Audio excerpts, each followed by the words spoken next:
Everyone, and it is still morning my time, so I'm going to say good morning. It may be a different time where you are situated. I'm Robin Turner, and I'm both a presenter on this roundtable and also the facilitator of it. And so I just want to say a tiny bit about what it is, and then we will launch into introductions and then a bit of presentation, hopefully a broader conversation. And so this is a panel that is titled Black Women, Scholars and the Akasemi Locations, Identities, and Transnational Research. And everyone that is part of the panel is a Black woman, and also at least part of the research and scholarship that they do is transnational. And there's a lot of discussion around positionality and reflexivity, but there's also sometimes inadequate attention to the ways in which our institutional locations shape what we do, and then also, of course, to the immense diversity within the category Black woman, right? And so I'm just going to read a bit from our abstract as a frame, and then we'll shift into introduction. Scholarship often is viewed as if it exists independently of the scholar who produced it. Yet people's social and institutional locations, their embodiments, and their identities affect their scholarship and their career trajectories both within and beyond political science. The funding and other resources available for scholarship differ widely across tenure-line faculty at research-intensive universities and community colleges, between adjunct instructors and university staff, and for independent scholars. Caregiving responsibilities may limit the time people can devote to scholarship or the research strategies that they employ. Researchers' gender and racialization affects the reception of their scholarship and its citation or erasure. And so that was sort of our initial frame, and then we went on saying a little bit about who we were and this real interest in having a conversation. And so I want to ask my co-presenters to introduce themselves. And let's go in alphabetical order by first name, which would mean Akasemi is first. Hi, everyone. Thank you so much, Robin, for asking me to be on this panel with these distinguished scholars. Tiffany, I'm so glad to meet you, Yolande as well. I am a comparative political scientist, and my current position is Associate Director at the Institute of European Studies at UC Berkeley. My research is really at the intersection of comparative political economy, comparative race and ethnicity, and the politics of immigration in Europe. I have a book project based on my dissertation, which I'm pitching to university presses, which looks at the conditions shaping European labor unions' responses to immigrants' political claims. I assemble evidence for an argument that basically states that immigrants' racial and ethnic identities are critical for their ability to get support from their unions and for their ability to mobilize successfully. In addition to that book project, looking at labor, race, and ethnic identity and immigrants in their mobilization, I also have an article manuscript that's under review called Egalitarianism and Exclusion that looks at the dark side of Scandinavian social democracy, something regularly celebrated in the news for managing to marry economic efficiency and social justice. And I offer an explanation about the current inegalitarian experiences of immigrants and racialized others as one rooted in the historical legacies of colonialism and slavery. While an associate director, I've also just developed a second research agenda tied strongly to the Institute and its partnerships on the EU in crisis. And from that, I had an edited book come out in January of this year, Palgrave Handbook on EU Crises. And then I have some journal special issues in various levels of production, looking at issues of the global commons and also issues of transatlantic relations between the EU and the US.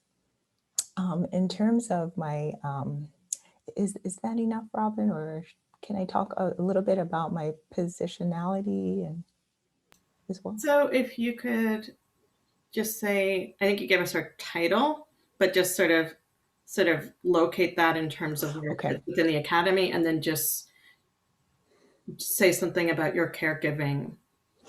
Okay. So as Associate Director of a Research Institute at Berkeley, I am not on the tenure track.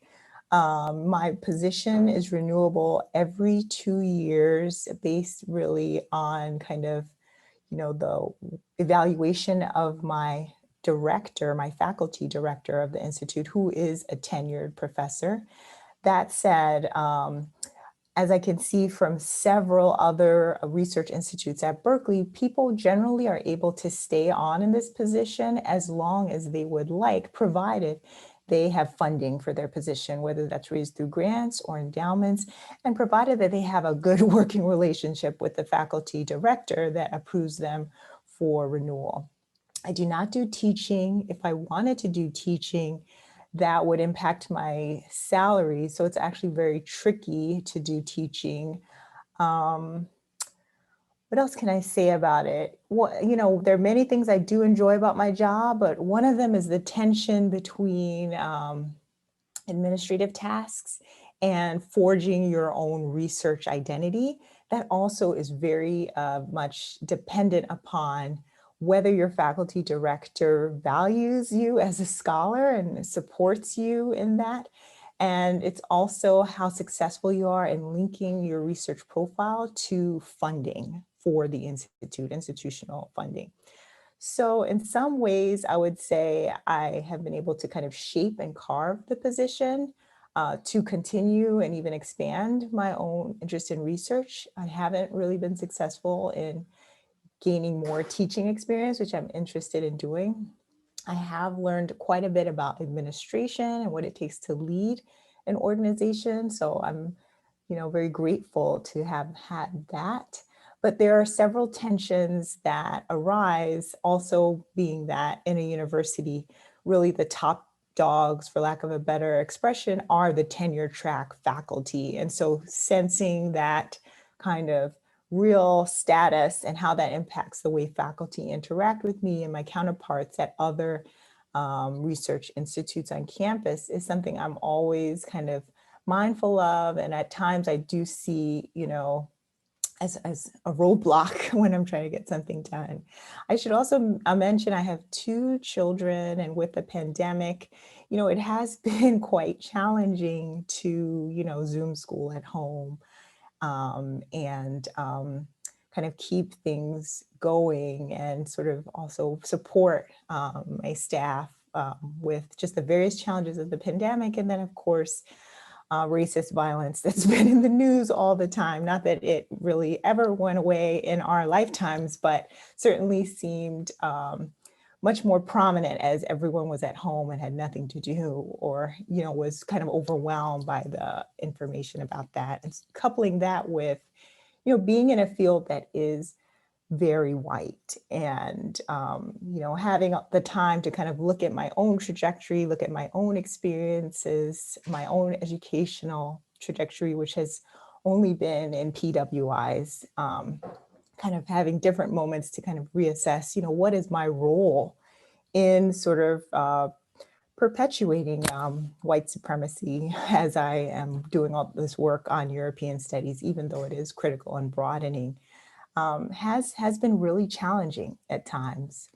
So I'll leave it at that because I don't want to take up too much time, and happy to keep discussing with everyone.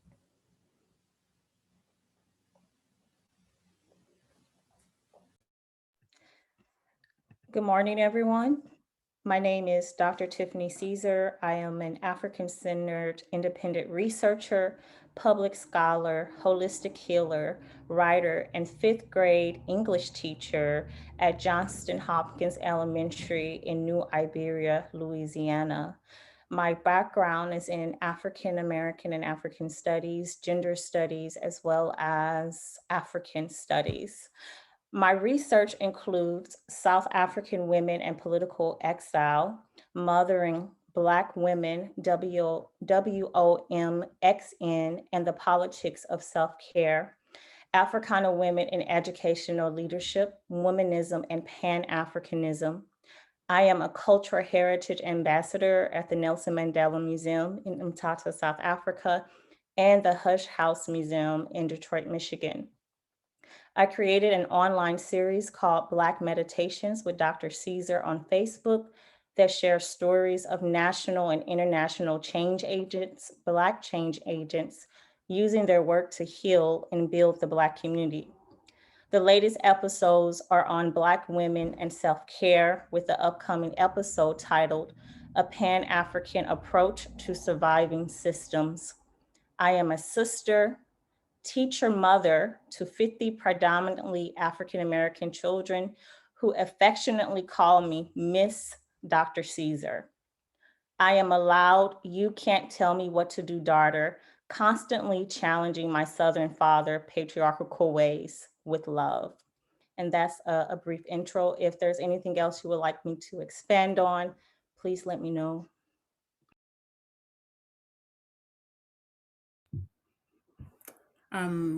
Good morning, good afternoon, everyone. My name is Yolande Boutka. I am an assistant professor at Queen's University in Kingston, Ontario, but I live right outside of Toronto. I've been in this position for a little less than 2 years. Prior to that, I was a visiting professor at GW and I had a postdoc at University of Denver. And prior to that, I was actually in policy. I left academia shortly after my PhD to pursue policy work in the field of security, peace and security in Africa. So I lived in Nairobi, Kenya for a few years with my family. My research is at the intersection of comparative politics and international relations. I have three projects, and I'm just going to give you the themes. The first project is transitional justice in Rwanda and looking at the carceral state in Rwanda. That was my dissertation work, and I worked with released prisoners of the genocide. The second project is a historical and political analysis of women's contributions to liberation movements in Southern Africa, focusing on Namibia and hopefully in Angola if I can get the funding. And my last project is on the microdynamics of protests in 4 different sites in Sub-Saharan Africa. In terms of care responsibility, I am the mother of 3 children, ages 10, 8, and 6. With the pandemic, the Canadian system, or at least in Ontario, we were out of school for a year ago, all the way to September. They went back to school, but after Christmas, they could no longer go back to school for a long period of time. I'm also a daughter of someone with a medical condition, living away.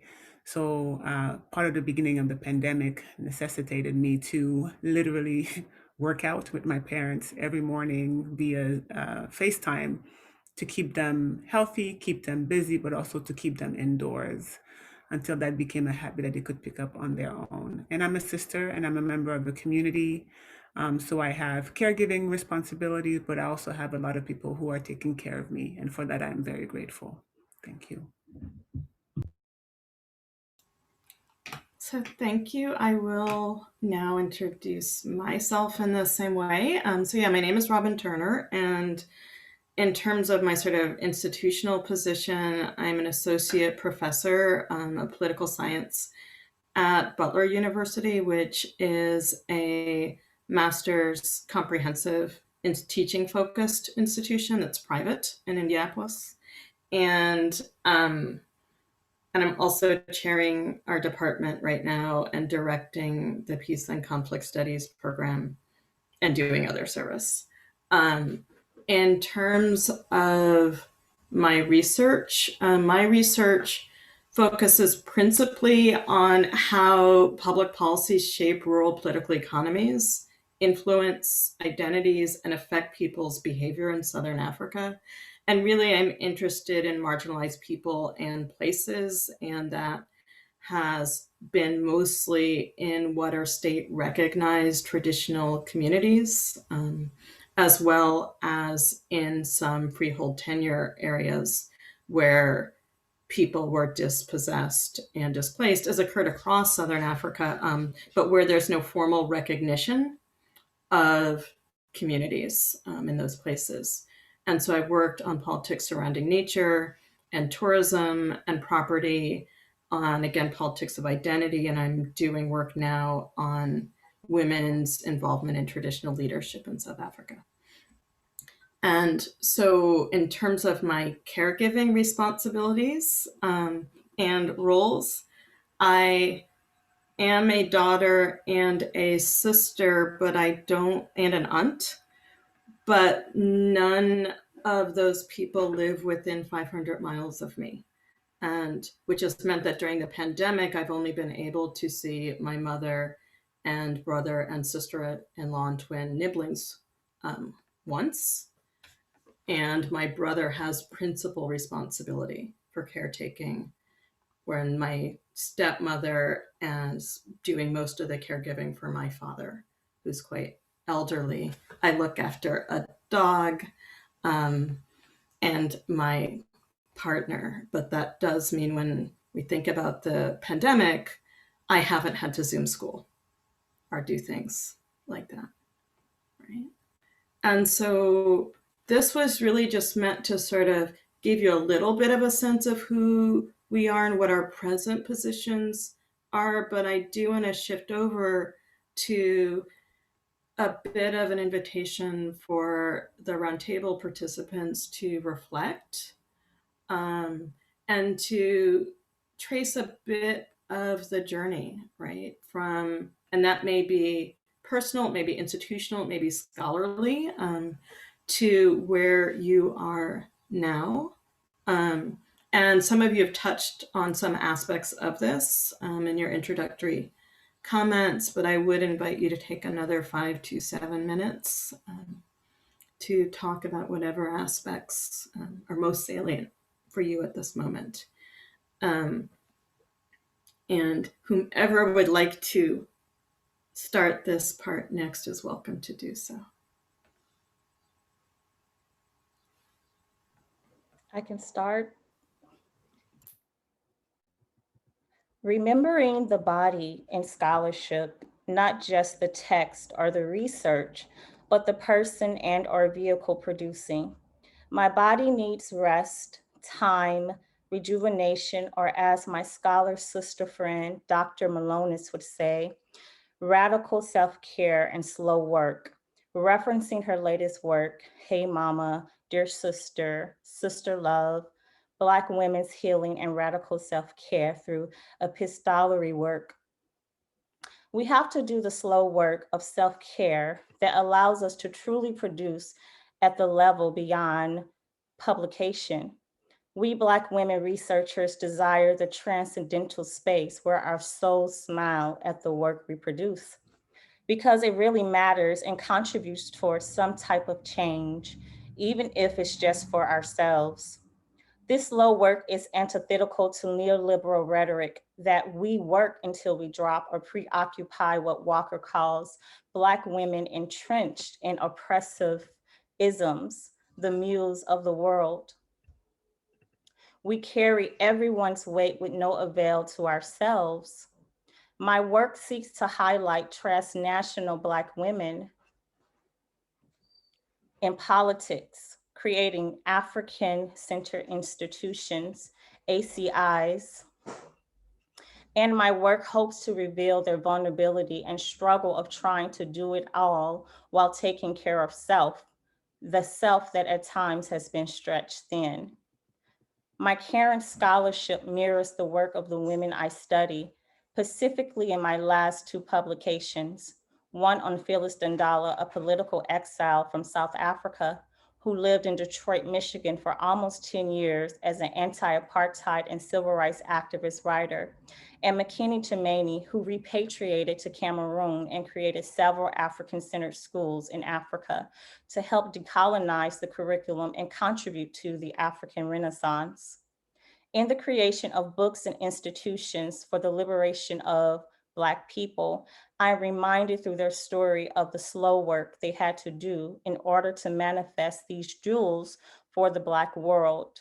I am also reminded and waiting patiently for Dr. Jewel Doe's book on ambition and Black women in politics, because I would dare to add that my research subjects, mothers, mentors, and muse as well, are in fact actively engaging in self-care by pursuing their political ambitions.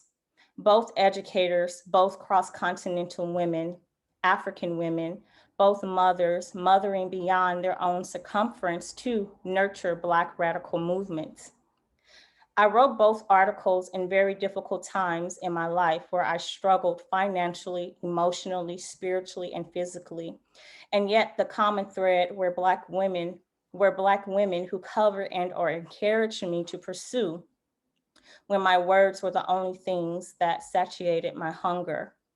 I began writing Africana Women Leaders of African-Centered Education, a portraiture of mothering, Pan-Africanism, and nation building in Africa, focused on McKinney Tumaini in 2017 when I was conducting data in South Africa as a graduate student.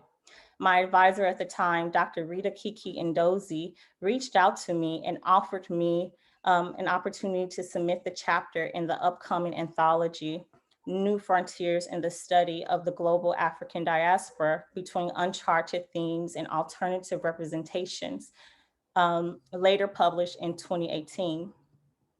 I started writing my next article, Phyllis Dendala Revisited, The Politics of Mothering Black Resistance Movements Through Writing, after I came back from my data collection in South Africa 2018. It took me 3 years to finish due to constant transitions and obstacles. It was Dr. Tiffany Willoughby Harrod who opened the gatekeeper for me to enter a safe writing space of Black women. That's where I workshopped the piece to completion, published in December 2020 in the International Journal of African Renaissance Studies, Multi, Inter, and Transdisciplinarity. Finishing the last article was a task in itself because I was and am teaching fifth graders, and yet the ancestors granted me access to the transcendental space where my soul smiles at my work that I produce, because it really matters and contributes towards some type of change, even if it's just for me. And I will stop there.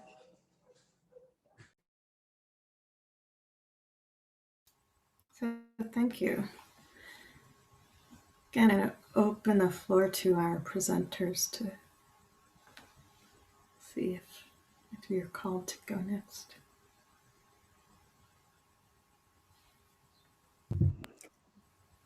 You go ahead.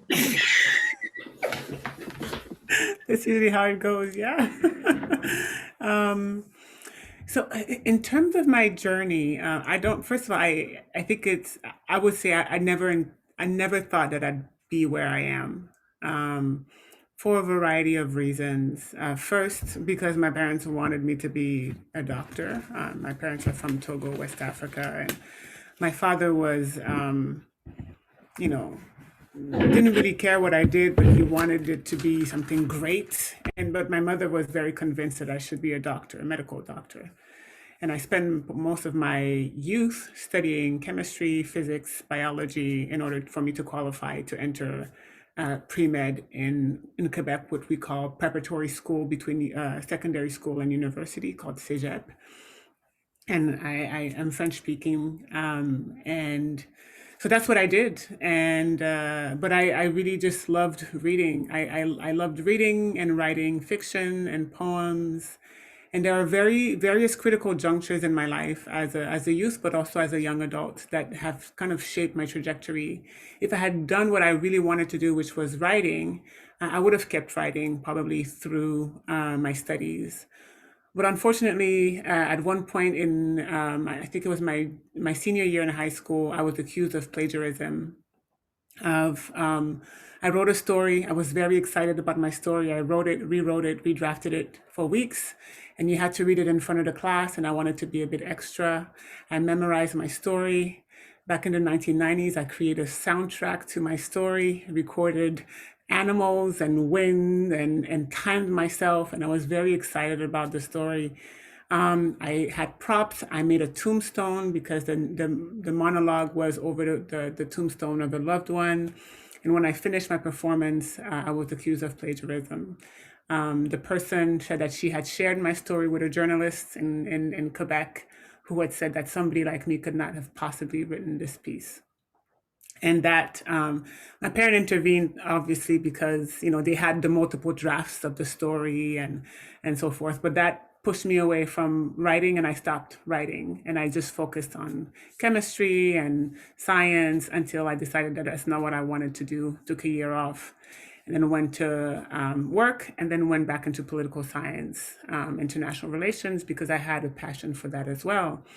But somewhere early on in my academic career, I was told that I was a terrible writer and that I would never make progress or any type of accomplishment in academia.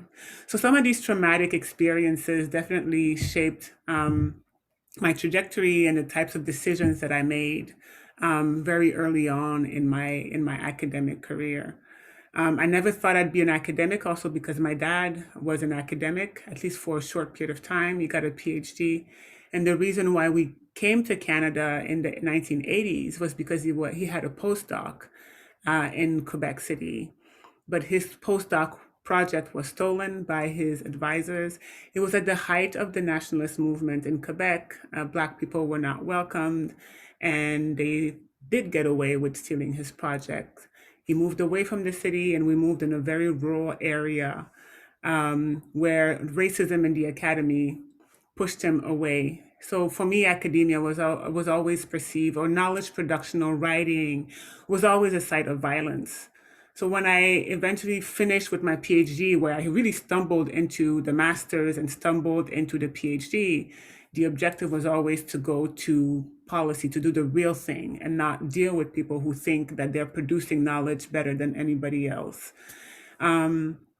And as I ventured in my work in Kenya, I had the opportunity to work with the African Union, the East African community, with activists who are dealing with issues of peace and conflict, with politicians, with people in the security sector. But every time I kept asking for, long-term questions, the longue durée approaches to how we got to where we are, I was always told, no, there's an emergency. We have to, solve the crisis here and crisis there. And this is one of the reasons why I went back to academia. But I always committed myself to maintaining the types of skills that would allow me to escape academia if I felt like it. Because I've always, even if as I'm back into this field of work, I always navigate the space as if tomorrow will be my last day. And I need to have an escape pod. And the escape pod is my continued relationship with the policy world, with activists. As a Black woman, as a young Black woman, even when I lived in Africa and operated in sectors of peace and security, I was always told, what are you doing there, little girl? This is big men business, not young girl business. I've been asked to fetch coffee and asked to fetch tea multiple times in these spaces, and always having to hold my own. And part of my trajectory at the moment is not just the type of work that I'm doing, but also my commitment to engaging and encouraging young women, particularly young Black women, to carve their space on their own terms, and making sure that they know that that space is there as well, but they should not feel a commitment to staying in a field that is violent to them. When it's time to go, it's time to go. So I feel free. It's emancipating for me to know that I can do what I need to do with the ethics that I find to be very important in terms of citation politics, in terms of engaging activist work in my scholarship, in terms of asking difficult questions about the erasure of Black and African women in the scholarship that I do, but not feeling like I have to cower because I may not get tenure. If I don't, I can move on to do something else, and I can do that confidently.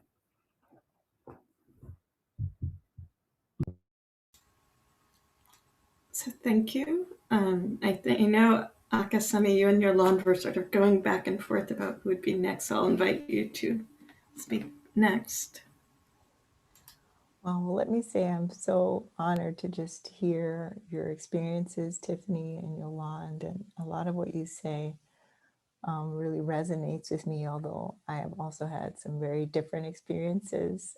I think I'll start by just saying a teeny bit about how I got interested in studying European politics. My first job after college was working in corporate communications for Deutsche Telekom, which owns T-Mobile USA, the T-Mobile, the cell phone company. And one thing that really struck me in the 2 years that I was working there was how incredibly different it was from my friends who were doing internships in nonprofits and publishing in New York City.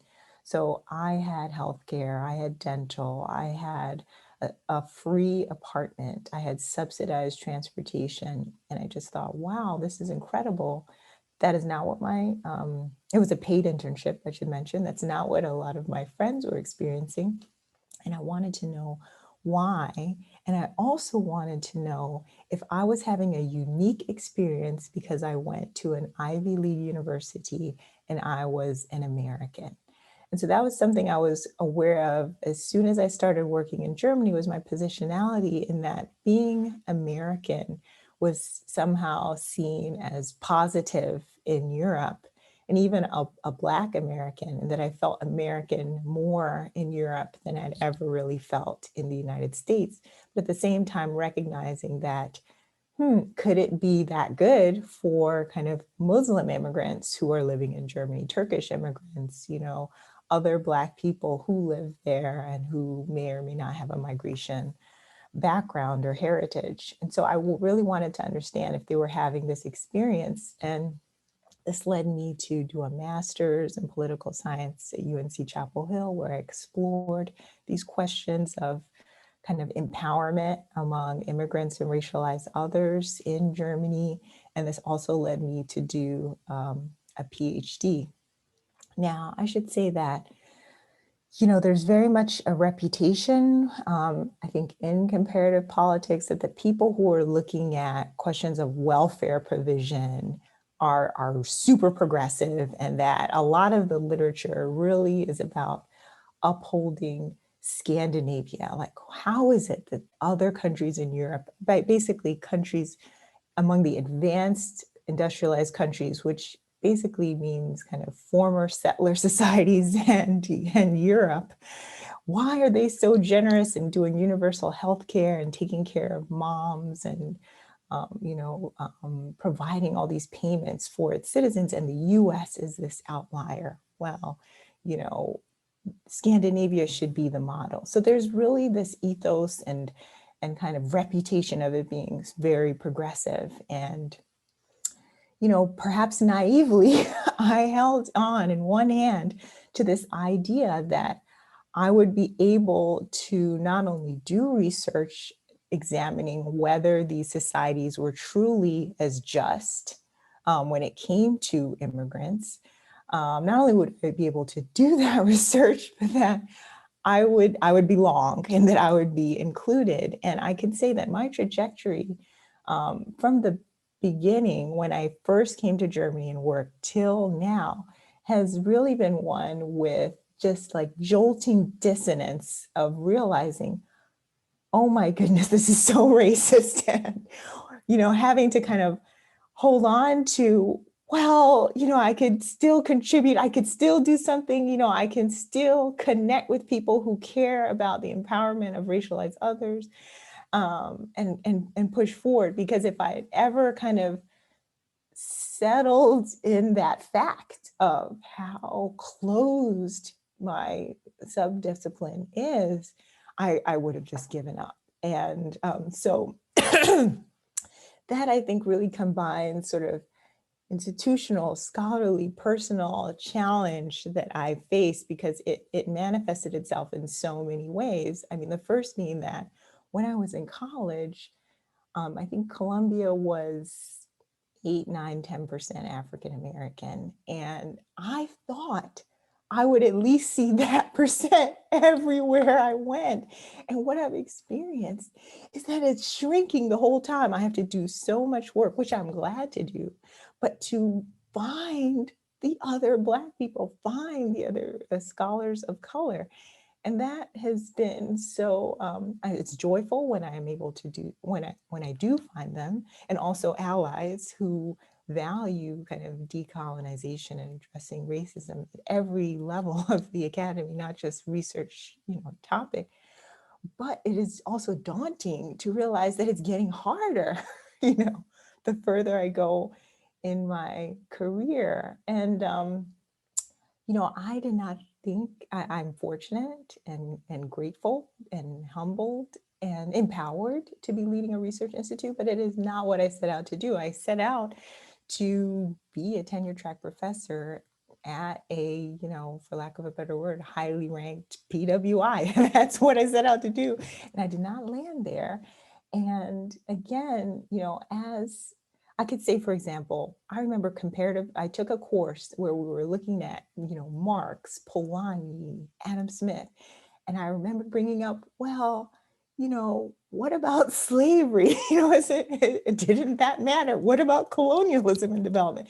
It just being shut down right away. And I've had so many experiences like that where I sort of thought, okay, well, I guess I'm not reading it wrong. I guess I'm reading it wrong. But then it would always come back. And, I had that in my dissertation and my book manuscript. So I've found a way to kind of, address sort of critical substantive issues in integrating racism into our understanding of European politics that are not mainstream at all, but have had the constant experience of being told that that's not the story. What are you doing? Oh, interesting, but odd. And then realize that, not only pursuing that work, but that doing it in this body, that perhaps I'm not legibly seen as, possessing the knowledge that I do possess, or I'm not actually credited with the CV that I do have, or, I speak German, I've studied Danish, but that I started to think that I've had 8 interviews over 6 years and never been hired for a tenure track job. And I started to think that maybe I'm like some kind of, circus freak when people, I'm trotted out and people are just like, wow, she can speak, but this has not been something this is something that over time I've started to, just grapple with in terms of how am I moving through the academy and, what can I get done, and,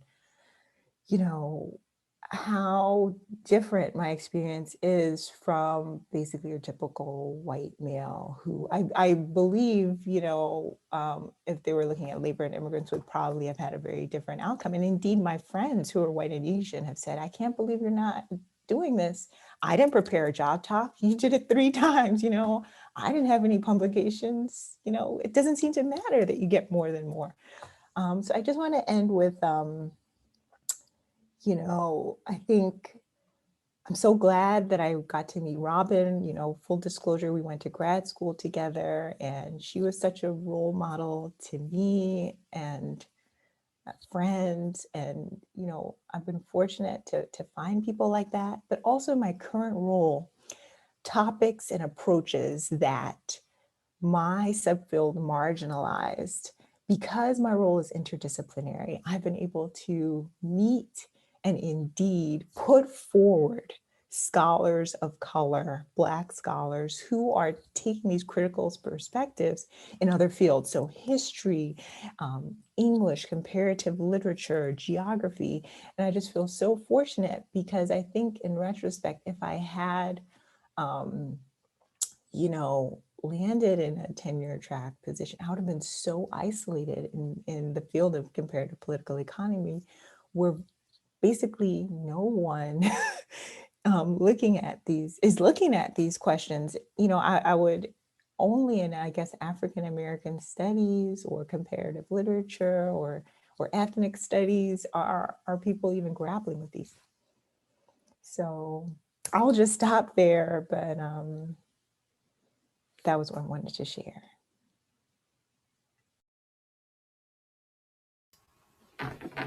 Thank you. I'm going to talk, and if one of you can like flag me if I need to wrap up or if I'm talking for a really long time or something.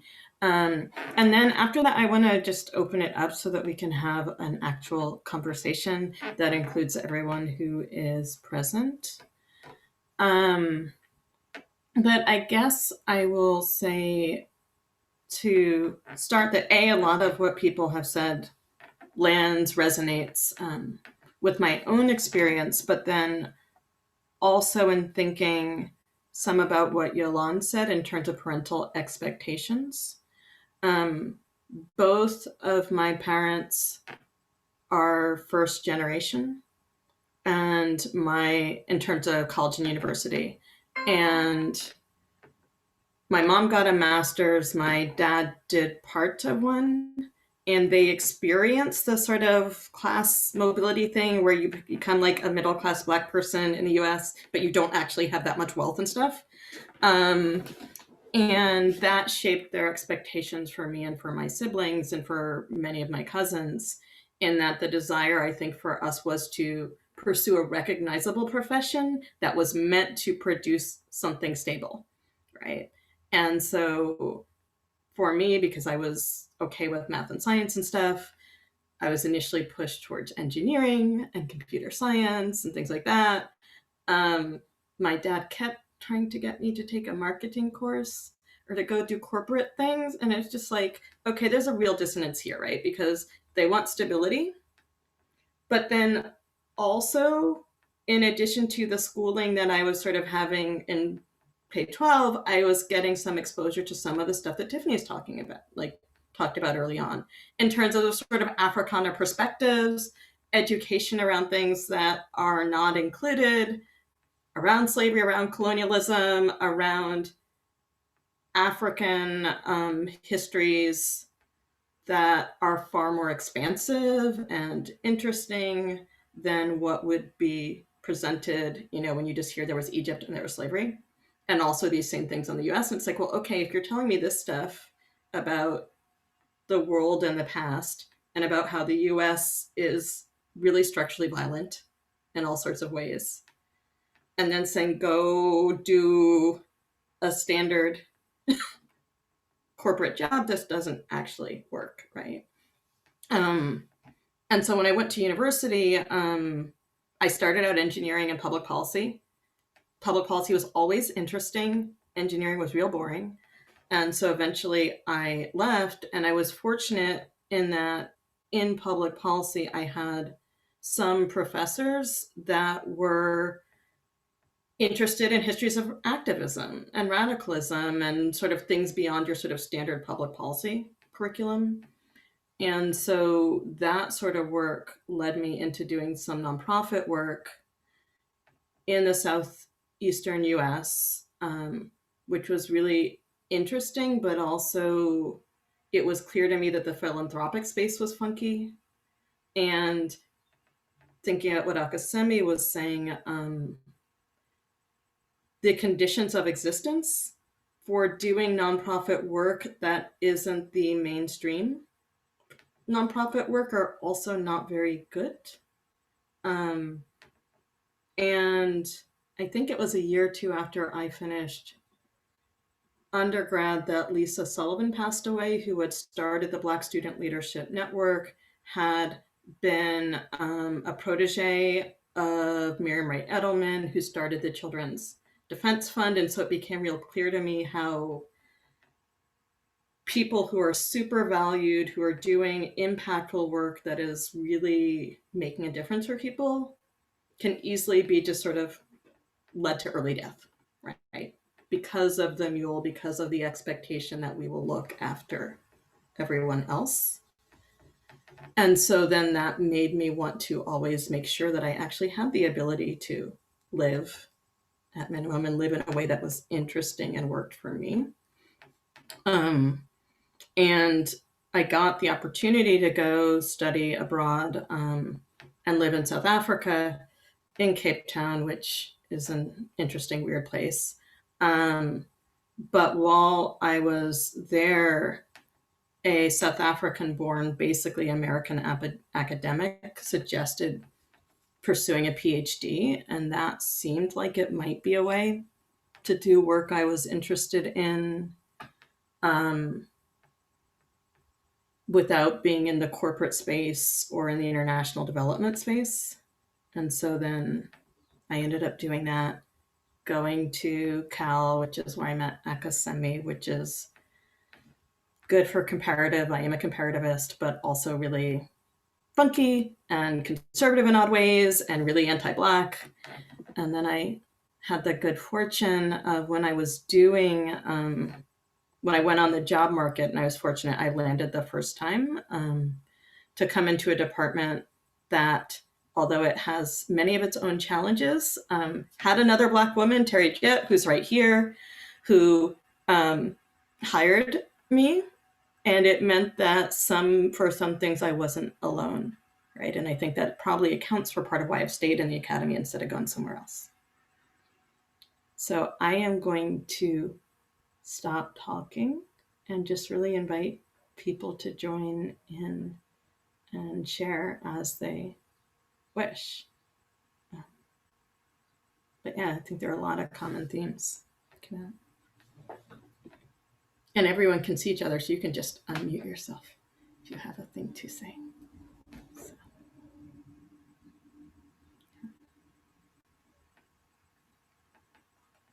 I hope Terry and Caroline know that they are welcome to join us as well, yeah? Well, I just want to say listening to you all has just been both inspiring and also some aspects are sad, because I just think of what amazing gifts you all have and how brilliant you are, and the losses that have been suffered in so many ways, inside the academy and out. And every time I think that the world is finally paying attention to Black women, other things erupt. But it's always evident to me that, we have the answers from our struggles, and just the lenses that we use. I'm also intrigued by the multiple things that we do successfully. Just listening to you all the different, just all the different things that you do. And thinking about some of the things that I do also at the same time. It's like, how do we do it? But then again, we do suffer in the struggles. So that's kind of what I'll say for now. But I feel very fortunate to have Robin in the same department as me. It has made a world of difference, because I was at the university 10 years before she came, and that was very challenging. So just having an additional person plus additional Black woman and in the same department is huge. And it's just made things a lot easier. Not perfect, but a lot easier. And it's also assuming a leadership role too, which has made me completely happy. So I'll stop there. I wanted to say that I really came here to hear Dr. Caesar and Boutka, and I feel horrible that I didn't get to hear it, but I will watch it when Gladys posts it. And so you might get weird emails from me telling you that I've just seen it at odd hours, because that's usually when I watch my videos. I don't sleep much because I'm actually going through insaneness where I'm at. I'm at Canada's most left university, and it is the most fucked up place I've ever been in my life. And when I just heard Terry, Dr. Jet, I just heard you speak. Yes, Terry. Um, um, Part of the reason why I was late today was because the only other Black woman who's tenured, Kamala Kempadu, I gave her a shout out for mentoring me through my hell at York. And then our listserv in my department blew up, basically attacking us, questioning um, why one, basically being uncomfortable with me wanting to recognize her as my leader, as my sort of mentor, and questioning and critiquing it. And they couldn't see past it. And what was incredible is the racial patriarchy that Kamala Kempadu has always been talking about, that is very vile in it.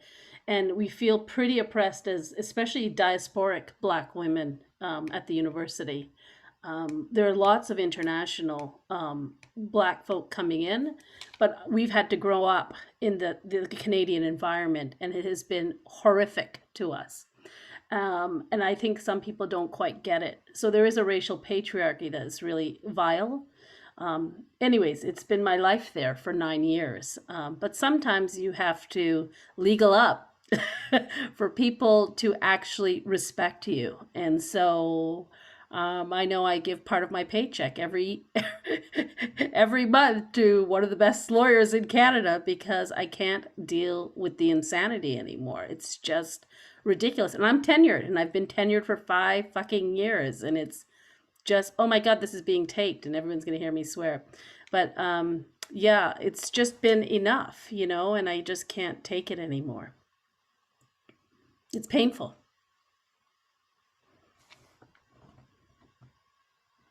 And I swear too much. Sorry, everyone. Sorry. Don't apologize. Akasemi, did you raise your hand? I don't know if Tiffany also wants to say something.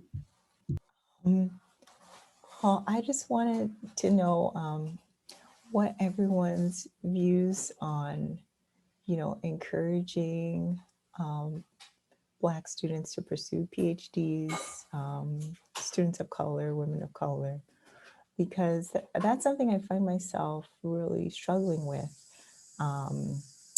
There's a alt-ac literature that really seems to be, written primarily by white women, white scholars about it's so much better, you need to leave, it's toxic. And I think, on the one hand, it is very toxic, and is especially toxic when you have multiple identities. But I am so committed putting my own personal trajectory completely to the side. I am so committed to seeing more Black people in the academy doing this important work.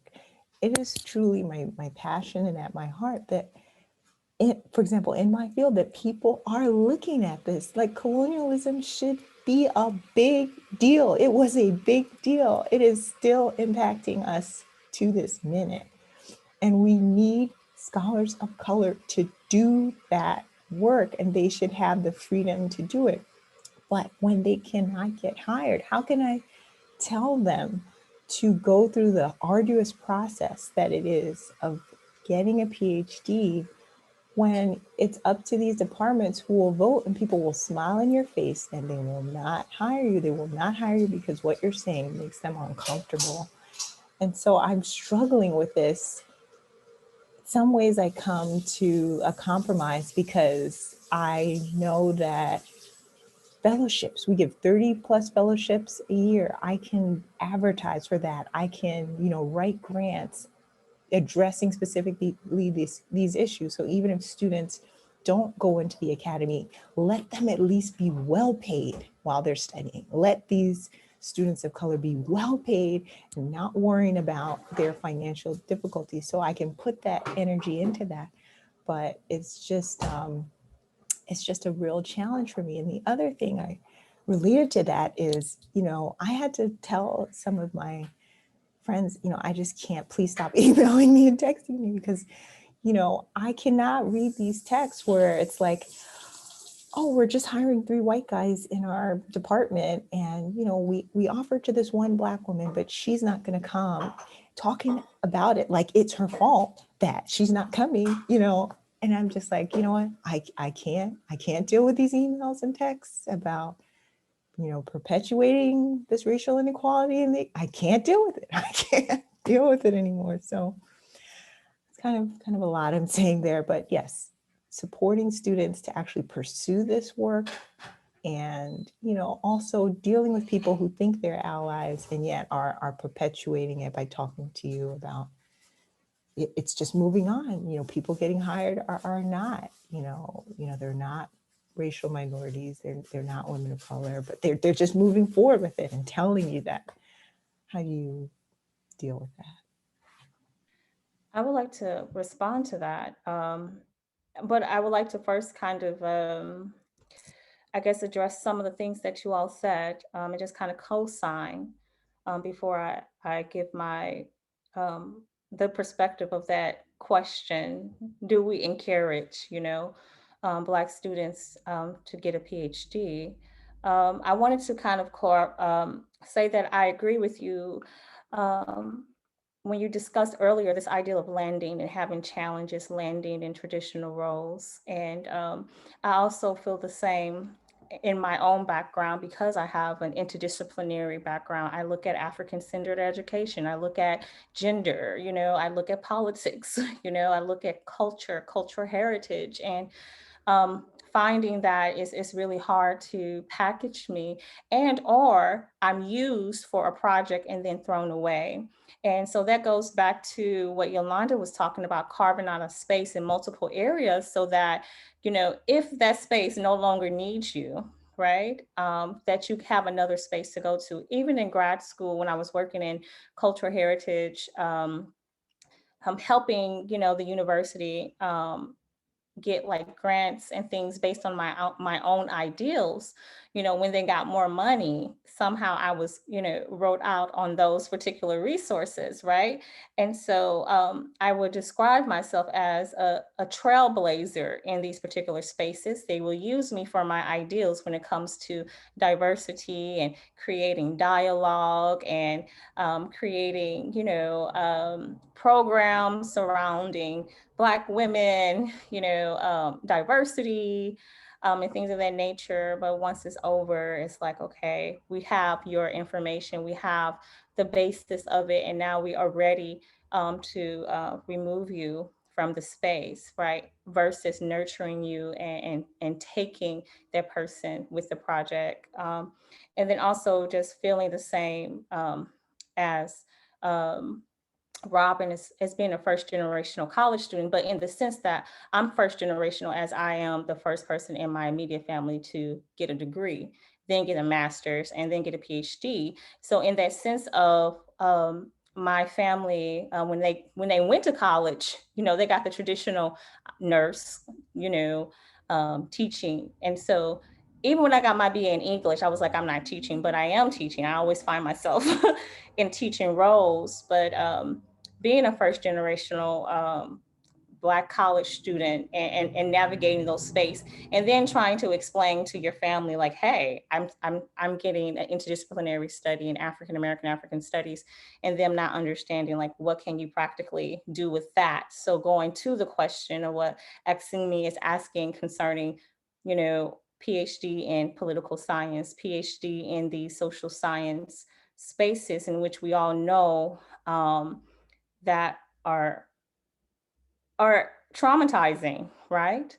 Traumatizing within the programming, traumatizing even after, as you are looking to be in a position that will care, truly care for your work, whether it's, looking at different aspects of immigrants in Europe or South African schools and transnationalism and Pan-Africanism, struggling with this ideal of, do my research matter? And I say, yet and still, there was somebody bold, usually a Black woman, a Black scholar, a scholar outside of the margins of the traditional white male gaze to say, yes, you can and you can. And so I think as long as we as scholars are incorporating this particular ideal of honesty and not painting this picture of, I guess, roses and dandies and sweet peppermints,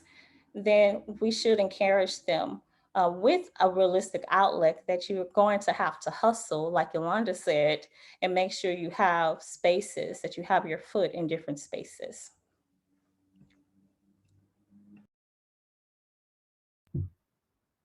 It's kind of interesting as I'm listening to Tiffany talk, and this is also what I experienced when I was out of academia. You have these ideas, and it's particularly worse when you're in what academic talks like precarious positions in the academy. So not fully in, or having a foot in and a foot out, either because you're contingent faculty or you're an independent scholar.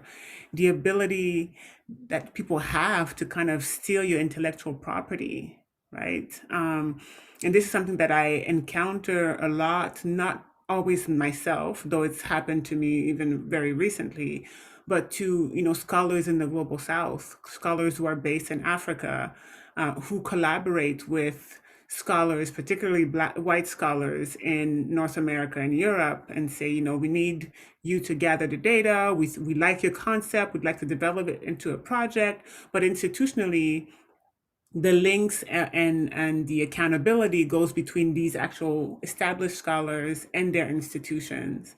And in terms of even like who owns the data, right? Once it's collected and once, there's the IRB process and when it's published, who is allowed to, I've had instances where I've brought people into projects and working with, non-BIPOC scholars and, wanting them to leave the scholars out of academic publications. Like, oh, but they're not scholars. They don't need the publication. We can put them on the report, but we don't need to put them in a journal.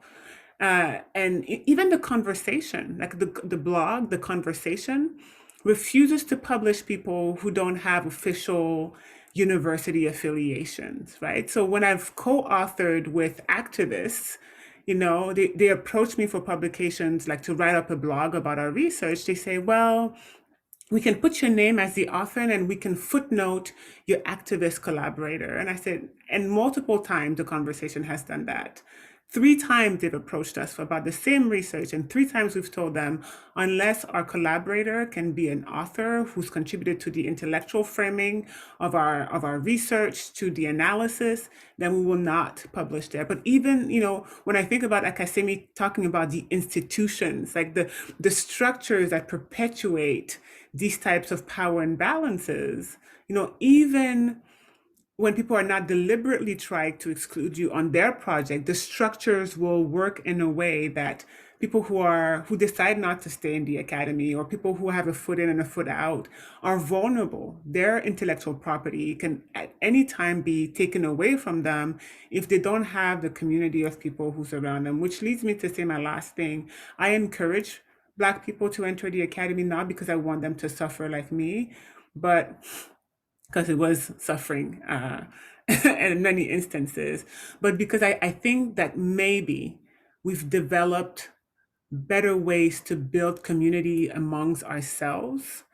To I was never told, hey, when you're doing your PhD, you should get a grant, even though you got full funding, because that could be good for other things.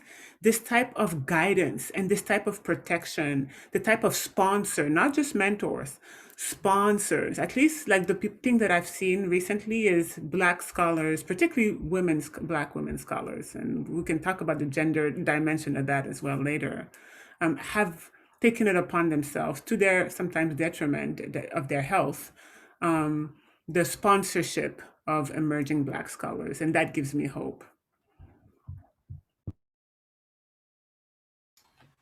So we have only, I think, 3 minutes left. I think Jamie wants to say something. If I could just say something real quick first, I'm sorry that I'm late. I'm trying to work this interface out.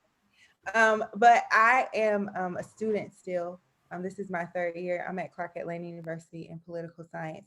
Um, just for the short time that I've been here, you all have shared so many gems and so many perspectives that I never thought about. And this is something that hasn't been mentioned to us. I don't think it's out of ill will. I think it's just, I don't know what it is, but it just gives me something, to think about a little bit more because I want to be able to be a practitioner and in the academy. I think that's what makes our work really great, is being able to do both. But I never thought about the grant thing that you just mentioned. Some of these things that I don't even know about. So I'm very thankful that you all are this transparent with us. And Dr. Shanaz, am I saying your name right? Dr. Shanaz. Just call me Caroline. Yeah. Okay. Miss, I'm old school, so I'm gonna call you Miss Caroline. Miss Caroline, I feel your frustration with the cursing because I feel the same way sometimes about things too. But I really appreciate you all being as transparent as possible in this space because it gives us a lot. It's two of my other cohort members are in here too, and it just gives us like more, to think about and different perspectives. I think we've been spoiled too because we're at a HBCU.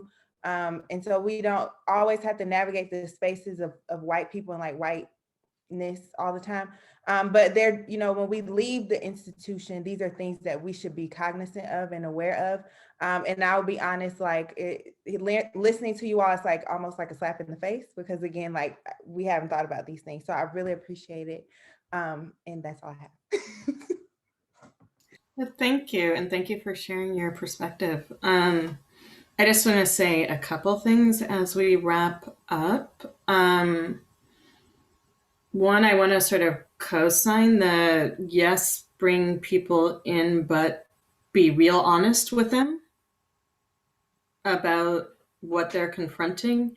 If you can find ways to fund them, like Akasemi is talking, like if you come out without debt or without significant debt, you have a hell of a lot of different options, right? Or if you develop an escape strategy like Yolande has. And I'd also say, thinking about this, there are spaces outside of political science, and political science is one of the most hostile spaces for thinking about things like addressing colonialism, right? Like people are doing that work, but getting a political science department to hire someone in political economy for comparative political economy that's thinking about slavery or colonialism, that's a harder task, right? But really the hope with this roundtable was to sort of open up a conversation, and I think we have done that. And I also think there's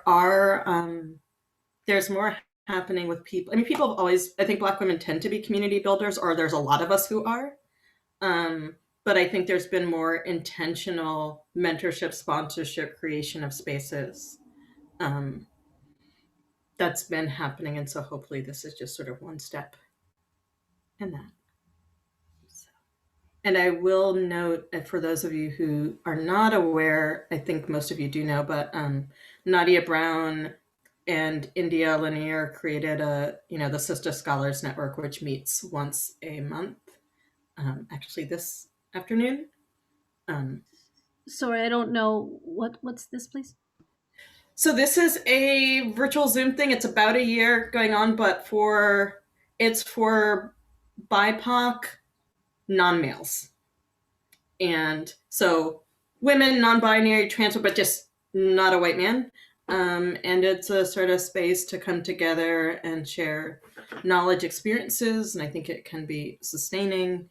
I, of course, am involved in creating the Transnational Network of Black Women Scholars of African Politics, but I think there are other sort of things that are out there. So I would say look out for those spaces, and maybe we can create some sort of series of things for the next NCOAST. So,